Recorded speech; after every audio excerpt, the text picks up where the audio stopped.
What's up, guys? These are the four reasons I was self-sabotaging.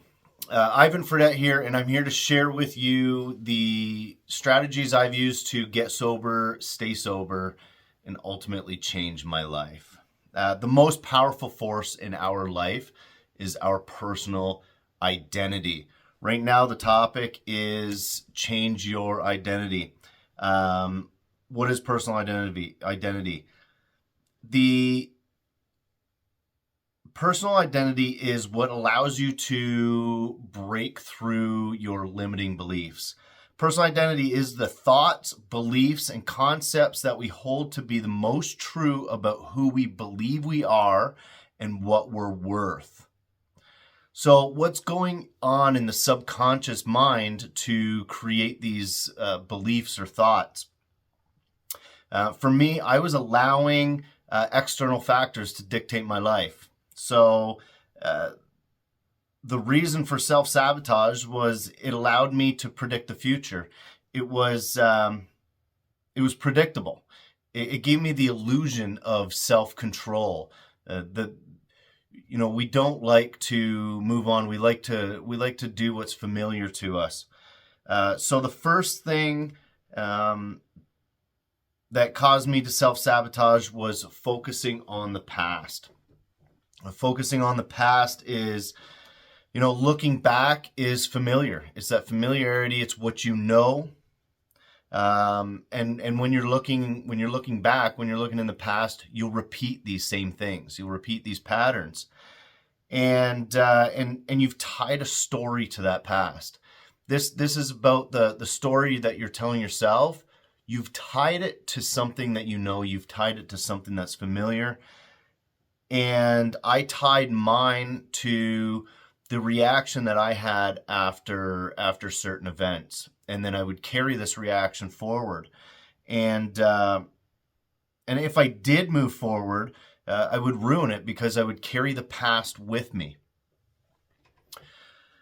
The second is distractions. I would get distracted very easily. I would get distracted by what's going on in the world. COVID especially, it was crazy.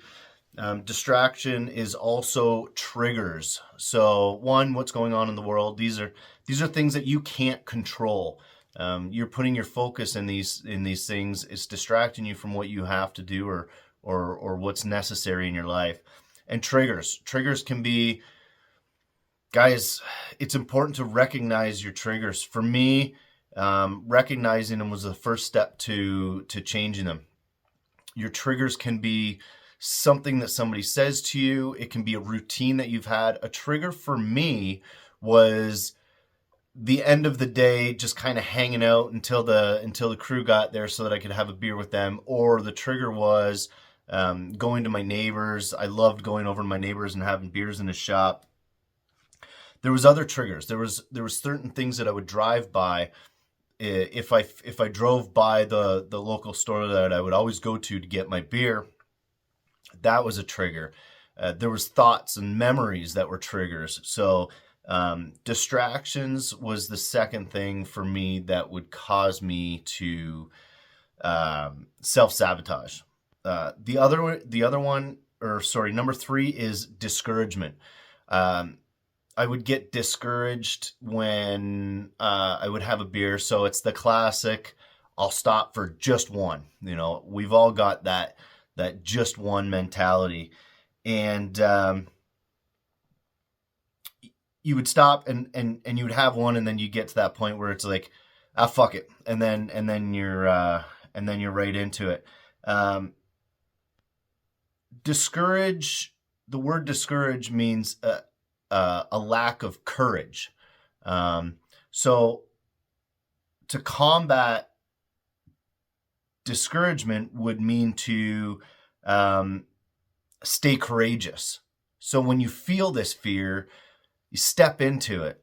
So a good example is a problem that I had, and I struggled with this with my sister. Was my sister had the AA backing, which was amazing for her. But it was this counting days, and if you fell off, then you had to go back to the start again and start all over. So I would get in this mentality where I would try and quit drinking and I'd fall off. I would get discouraged and it just didn't matter anymore. I would just carry on and do what I normally did because it was familiar. But I started to realize that this is not a short race. This is a marathon. And if you want to commit to it, then the main idea of a marathon is to keep going. So when you start a race in a marathon, if you fall down halfway through the race, you don't have to get up, walk back to the start, and start the race over again. You pick yourself up, you dust yourself off, and you carry on. The important thing is to learn from the mistakes. So when I would get discouraged, I would lack the knowledge to kind of reflect and learn from the mistake that I made. So I would think that I just needed to start over again, and there would be a massive window in between. But if you dust yourself off and get back at it and you learn from your mistake, was it a trigger? What was it that triggered me to fall off in the first place? And, when you feel that fear, step into it. I got to a point where, there was something that was unfamiliar, a new territory, new feelings. And rather than going back to what I was familiar with, I would take that fear and I would really step into it. I put myself in these uncomfortable conversations and really kind of accept what was coming to me. The fourth thing that made me self-sabotage was success. Believe it or not, success was a big one for me. I would get, a little bit and a little bit of success, or I would gain a few days, and then I think I got this. You could take your foot off the gas, coast for a little while, and then wham, right back into it. This was classic before I'd made the decision to change my identity. My personal identity was, I would quit for 2 days. And I'd think to myself, that's easy. I got this. I can have one with the boys now. No. Success it's important that when I would reach a level of success, rather than taking my foot off the gas, I would hit the accelerator. And this was able to get me past that so I didn't self-sabotage, go back to something that was familiar, and ultimately just do the same thing over. So success is not an opportunity to take your foot off the gas. When you get a little bit of a success, a little bit of rope, hold on to it, grab it, and pull even harder. This is where you put your foot to the floor and you really push to the next level. Because guess what? Once you break through that ceiling, once I broke through that ceiling, there was just another one right behind it. I would compare it to climbing a mountain. So if you're climbing a mountain, you get to the top, you think that, hey, I did it, I accomplished it. Well, guess what? When you look over the peak, there's an even bigger mountain right behind it. And this is a continuous progress throughout our life. And then we'll talk about this later. This is what I get to when I talk about sharpening the axe. You get over the first hump and then you sit back and you really kind of reflect on what you need to do next. Stagnation is one of the worst things that could ever happen to me.